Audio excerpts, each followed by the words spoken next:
घर में रोज बिना वजह झगड़ा होता है, छोटी छोटी बातों पर मन अशांत रहता है। लक्ष्मी आती तो है पर टिकती नहीं। तो ध्यान से सुनिए, क्योंकि शास्त्र कहते हैं झगड़ा लोगों की गलती से नहीं, घर में छिपी कुछ अदृश्य भूलों से होता है।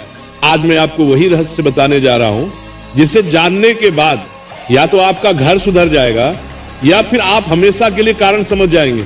अब आगे जो मैं आपको बताने जा रहा हूं उसका प्रभाव इतना गहरा है कि जिसने भी इस पावन कथा को श्रद्धा और धैर्य से पूरा सुना है उसके घर में झगड़ों की जगह शांति ने जन्म लिया है और टूटते रिश्तों में फिर से प्रेम लौट आया है।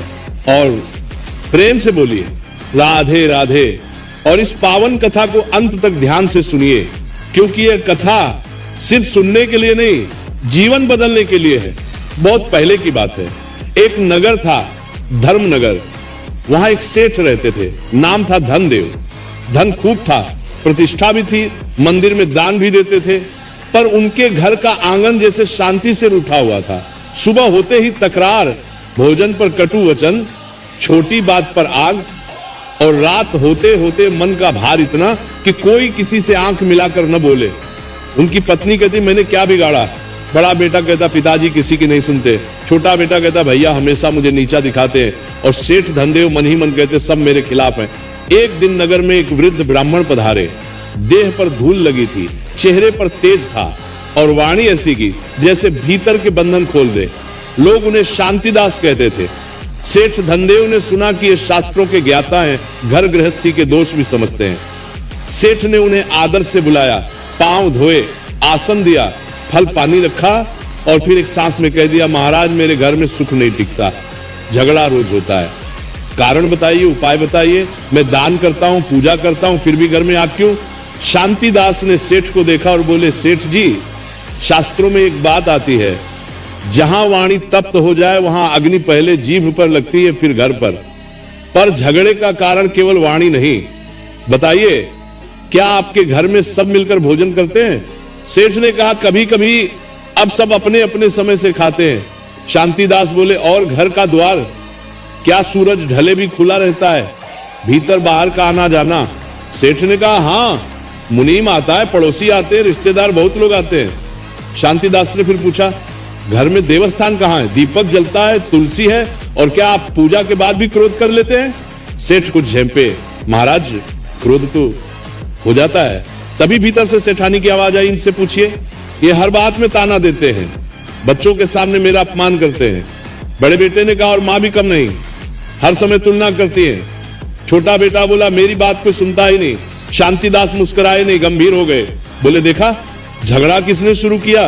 ये कोई नहीं कह रहा, सब कह रहे हैं मेरे साथ हुआ। शास्त्र कहते हैं अहंकार सबसे पहले न्याय मांगता है, कर्तव्य नहीं। फिर शांतिदास ने छोटा सा तांबे का कटोरा निकाला, उसमें थोड़ा जल लिया और बोले सेठ जी ये जल देखिए, अभी ये शांत है, अब मैं इसमें एक छोटा सा कंकड़ डालता हूं। उन्होंने कंकड़ डाला, जल में तरंगे उठी। बोले तरंगे किसकी हैं, कंकड़ की या जल की? कंकड़ तो बाहर से आया पर उथल पुथल जल में हुई। वैसे ही बाहर की बात छोटी सी होती है पर उबाल हमारे भीतर जमा होता है। सेठ ने कहा तो भीतर क्या जमा है महाराज? शांतिदास बोले तीन दोष जिन्हें शास्त्र गृह कलह के मूल कहते हैं। पहला कटुवाणी और अपमान, दूसरा असमान मान सम्मान, यानी किसी को ऊंचा और किसी को नीचा समझना। तीसरा गृह में नकारात्मक संस्कारों का संचय, जैसे अशुद्धता, अस्त व्यस्तता और घर में हर समय शिकायत का माहौल। सेठ ने कहा पर मैं तो धार्मिक हूं। शांतिदास ने तुरंत कहा धार्मिक होना और धर्म में स्थिर होना अलग बात है। शास्त्र में गृहस्थ के लिए धर्म का पहला नियम है घर को आश्रय बनाओ, रणभूमि नहीं। जहां स्त्री भय में हो, बच्चे तिरस्कार में हो और पति क्रोध में, वह घर नहीं, तपोवन भी नहीं, वह तो संघर्ष का मैदान बन जाता है। सेठ धनदेव कुछ देर चुप रहे, फिर बोले महाराज उपाय बताइए, मैं क्या करूं? शांतिदास बोले उपाय बाद में, पहले परीक्षा आज रात में आपके घर ठहरूंगा, मैं देखना चाहता हूं झगड़ा किस मोड़ पर जन्म लेता है। सेठ ने सोचा आज तो घर संभाल लेंगे, सबको पहले ही समझा दिया, कोई ऊंची आवाज नहीं करेगा। महाराज ठहरे हैं, रात हुई, घर ने समझाता नहीं हमले। शांतिदास बोले देखा मैं भोजन बना, पर जैसे ही परोसने की बात आई, बड़ा बेटा बोला मेरे हिस्से में हमेशा कम क्यों? छोटा तो बस खेलता रहता है। छोटा बोला मैं खेलता हूं तो क्या आपकी तरह हर समय आदेश तो नहीं देता? मां ने कहा बड़ा बेटा ही घर संभालता है। छोटा तिल मिला गया। सेठ ने बिना सोचे थप्पड़ की धमकी दे दी, चुप। और बस वहीं से आग भड़क गई। शब्द बढ़े, ताने बढ़े, बीती बातें निकल आईं और कुछ ही पल में वही रोज का दृश्य। शांतिदास शांत बैठे रहे। जब सब थककर चुप हुए तब उन्होंने केवल एक वाक्य कहा, झगड़ा रोटी से नहीं शुरू हुआ था, झगड़ा सम्मान से शुरू हुआ और सम्मान छीनने की शुरुआत तुलना से हुई। सेठ बोले पर घर तो चलता ही तुलना से, कौन काम करता? कौन नहीं? शांतिदास ने कहा कार्य का मूल्यांकन करो, व्यक्ति का अपमान मत करो। शास्त्र की मर्यादा यही है। वाणी में धर्म हो तो घर में लक्ष्मी टिकती है, वाणी में दंभ हो तो घर में कलह टिकता है। फिर उन्होंने सेठ से कहा एक काम करो, कल सुबह से 3 दिन तक एक नियम, कोई भी व्यक्ति घर में किसी को उसके पुराने दोष याद दिलाकर नहीं बोलेगा, न तुम हमेशा न तू कभी। शास्त्र कहते हैं जिस घर में हमेशा और कभी जैसे शब्द आ जाएं, वहां सत्य नहीं रहता, केवल आरोप रहता है। सेठ ने कहा और अगर कोई नियम तोड़े, शांतिदास बोले तो दंड होगा उस दिन, वो व्यक्ति देवस्थान में दीपक जलाकर मौन रखकर घर के सबसे छोटे सदस्य से क्षमा मांगेगा, क्योंकि अहंकार को तोड़ने का सबसे सरल उपाय है झुकना सीखना। इतना सुनते ही बड़ा बेटा मन में जल गया, मैं क्यों झुकूं? छोटा भी सोचने लगा मुझसे क्षमा मांगेंगे तो अच्छा लगेगा। सेठानी के भीतर भी विचार आया अगर ये सच में झुके तो घर बदल सकता है। लेकिन सेठ धनदेव के भीतर सबसे बड़ा युद्ध चल रहा था, मैं घर का मुखिया हूं, मैं क्षमा मांगू।